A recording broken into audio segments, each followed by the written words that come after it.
Welcome to the deep dive. Yeah. You know how this works.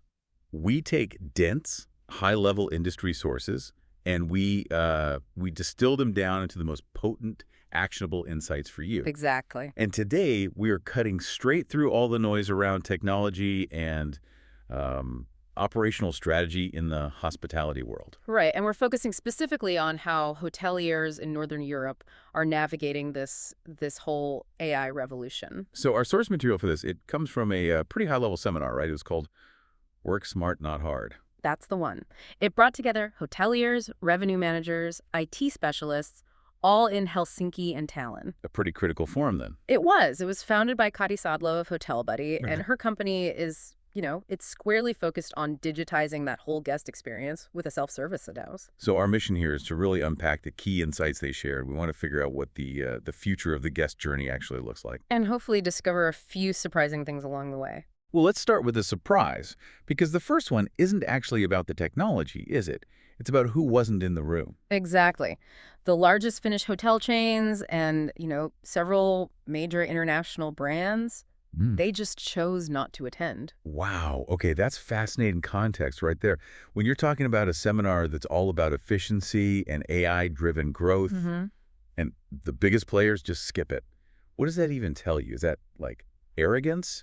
Or do they think they've already got it all solved? Well, it suggests one of two things, really. Either they are profoundly confident in their own existing systems, which are often legacy systems. Right. Or they've completely missed the memo that the pace of innovation is accelerating like crazy. And the small to mid-sized hotels, they're actually leapfrogging them with these agile integrated solutions. So they're missing out on the critical conversations. They are. We're talking about discussions on AI adoption, strategic shifts in sustainability. Yeah. These were the core pillars of the entire event. Okay, so let's unpack those conversations, starting with what they identified as the biggest operational roadblock. Yeah. Because, technology always promises these smoother, faster guest journeys.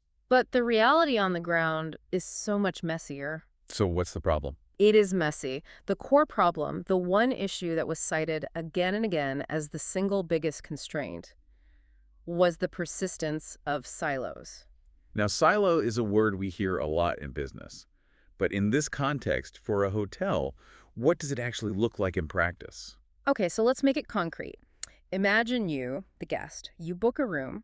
That goes into the property management system. We'll call it System A. Okay, the main booking system. Right, but then you use the hotel's app, which is System B, to request a special hypoallergenic pillow and maybe a late checkout. So different system for add-ons. Exactly. Then later you send an email to the concierge, that's System C, asking for a dinner reservation. So when you arrive, the person at the front desk is looking at System A. And they just see the booking. They don't see the pillow request. They don't see the dinner. Nothing. Because System A, B, and C don't automatically talk to each other. So a staff member has to literally cross-reference 3 different systems. Yes. Just to understand what one single guest needs. Yes. That completely negates any of the efficiency gains from the tech itself. It's the perfect example. It's optimization at the department level, which creates crippling inefficiency at the guest journey level.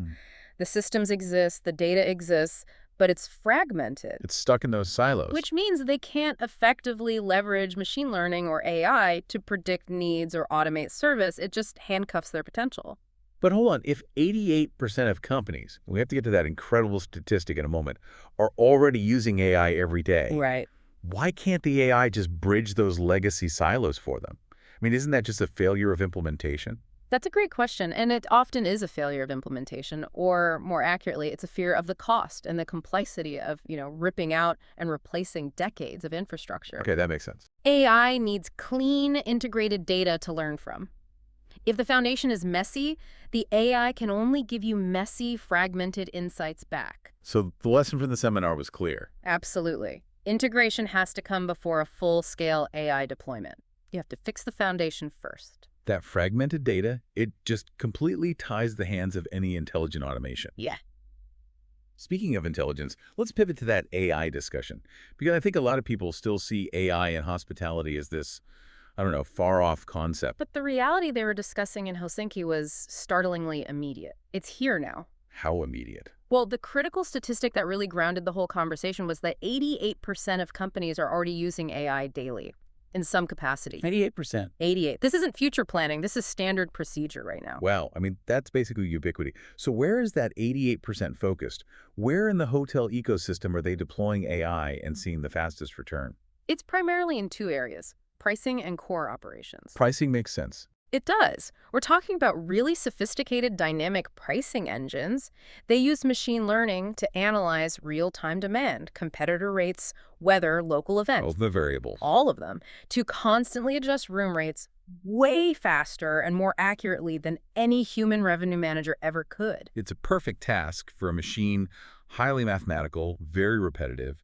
What about on the operations side? Operations, well, it covers everything from automated inventory management, so predicting when you need to order more supplies based on occupancy forecasts, to basic guest communications. Like chatbots for Wi-Fi passwords. Exactly. Chatbots handling standard questions about Wi-Fi or restaurant hours. These are the repetitive tasks where AI gives you an immediate boost in efficiency and it reduces the error rate. Which brings us to what I think is the most crucial insight for you, the listener, because this directly confronts that persistent story that AI is coming for everyone's jobs. Precisely. The panel discussion came to a clear conclusion on this. AI is not replacing jobs. It is fundamentally reshaping them. We're seeing a shift in the skills required, not a depletion of headcount. Can you give us a concrete example? What does a reshaped role actually look like? Sure, let's take that revenue manager role we just talked about. Before AI, their job was largely tactical. It was reactive. They were poring over spreadsheets, manually adjusting prices. A lot of manual data entry. A ton of it. Now, with AI handling that dynamic pricing algorithm, that same person is liberated. They can become a strategic experience designer. Okay, that's a big title change. What does it mean? It means they spend their time analyzing the AI's results and focusing on high-value strategy. Things like optimizing upsell campaigns, identifying new market segments, or truly personalizing the experience for a premium guest. So the AI takes away the drudgery. It handles the transactional stuff. Yes. And that allows the staff to actually lean into what hospitality is supposed to be about, which is being a host. Exactly. It frees up time for staff to engage in genuine human connection, which, as the seminar participants really stressed, is the only sustainable competitive advantage left, especially in a world where efficiency is becoming a commodity. That flows perfectly into the next big topic then, the enduring importance of that human touch. Because for all the talk of seamless digital check-ins, the stay itself is still intrinsically tied to human emotion, to sensory experience. It's the high-touch requirement that, paradoxically, technology enables. The big finding was that customer experience is not just about the speed of a transaction. It's about the feeling. It's about the ambiance. It's about the subtle sensory details that technology just can't replicate. The colors in the lobby, the sounds, the curated scent, and that crucial first impression from a smiling, present host. It's those small analog details that take a stay from being just, transactional to being truly memorable. And the staff needs the time that AI gives them to deliver on those connections. Right. I mean, think about the difference between a self-service machine spitting out your key card versus a human host who, because AI handled all the background checks, has an extra 30 seconds. 30 seconds to do what? To greet you, to make eye contact, to offer a local recommendation based on your profile, and to just deliver a genuine welcome. That human contact remains this huge, irreplaceable factor. So moving from that emotional experience, they also dove deep into another strategically vital area, sustainability. And it sounds like here the participants agreed the industry needs to completely redefine the goalposts. They did. The consensus was that these surface-level efforts are just not enough anymore for true strategic impact. We're moving past what the industry calls greenwashing. So doing things that sound good but don't really move the needle. Exactly. Yeah. The participants were ready to move beyond just, banning plastic straws or asking guests to reuse their towels. So what's the big strategic shift? We hear the word sustainable all the time. What's the new goal? The new strategic goal is regeneration. And this is a fundamental mindset shift. Sustainability aims to minimize harm. It's about being less bad, about maintaining the status quo.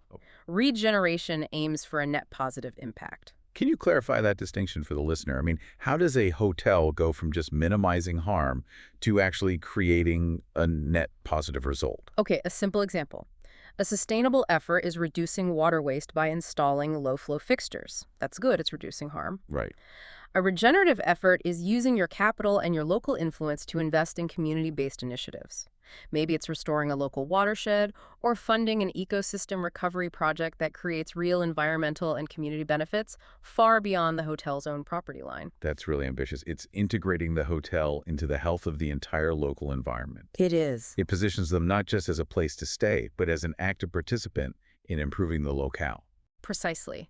It connects the dots between their operational strategy and an actual verifiable societal benefit. And that is increasingly what guests, particularly high-value travelers, are looking for. They want the money they spend to actually mean something.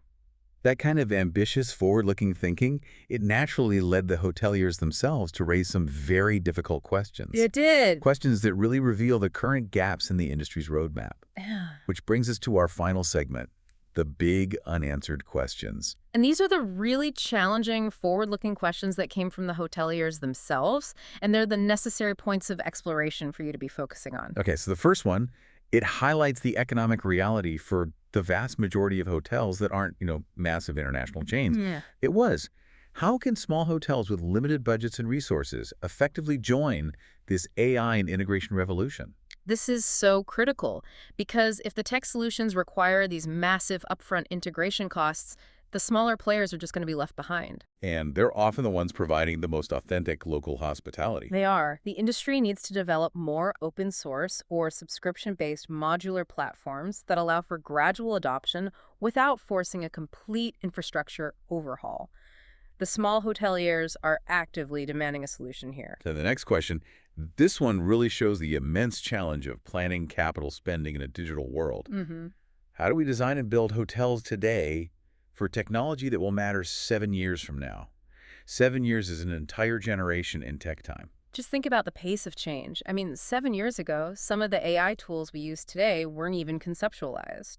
If you build rigid infrastructure, like complex wiring or proprietary hardware, you're locking yourself into obsolescence. So this question forces hoteliers to think about flexible, modular architecture. Exactly. Designing rooms and the physical infrastructure to be easily upgradable for tech that hasn't even been invented yet. It's a huge distinction, isn't it, between the hard costs of the building, which is permanent, and the soft systems running it, which have to be completely ephemeral and changeable. Absolutely. And that led to the final question, which was the most philosophical, but maybe the most defining one of the whole seminar. What does the concept of hospitality even look like in 5 years? And did the panel, the tech suppliers and the experts, did they have a clear, unified answer for that? No. And that was maybe the most honest and telling moment of the day. The general consensus was a very frank, no one knows for sure. Wow. It just shows this is an industry that is in active redefinition, that hoteliers themselves are figuring out the parameters in real time, that technology's defining the how, but they are all still debating the what. So when we bring all these different threads together, what does it all mean? Our synthesis from this deep dive is, it's a story of cautious but ambitious transformation. I think that's right. The bottom line is this. AI and technology are focused entirely on enhancing hospitality, not replacing it. They provide the sophisticated tools you need for smarter decision-making. Whether that's predictive pricing or seamless operations. Or implementing true regenerative sustainability, all of it. And most critically, this strategic adoption of smart tech, it grants the staff the one resource they need more than anything else. More time. Yes. Time to move past managing key cards and analyzing spreadsheets, and to focus on delivering those personalized, high-touch, human experiences. Which the sources confirmed again and again is what guests remember most. It's what justifies a price premium. The smart technology handles the logistics so the people can handle the humanity. That holistic view really summarizes the strategic challenge perfectly. You have to integrate your systems to unleash AI. Use that AI to liberate staff time. And then reinvest that time into genuine human connection and these ambitious regenerative strategies. That's the loop. Now, here's our final thought for you, the learner, to consider as you wrap up this deep dive. We learned that 88% of companies are already using AI daily, mostly focusing on efficiency in pricing and generic operations. So given that the goal is always to maximize staff time for high-value human connection, what is the single most critical, currently inefficient human task you believe the hospitality industry must delegate to AI next? Could it be staff scheduling? Or personalized menu recommendations? Or maybe dynamic maintenance reporting? What's the next big thing that will truly maximize the focus on the guest experience? We'll leave you to chew on that one. Thanks for diving deep with us. We catch you next time.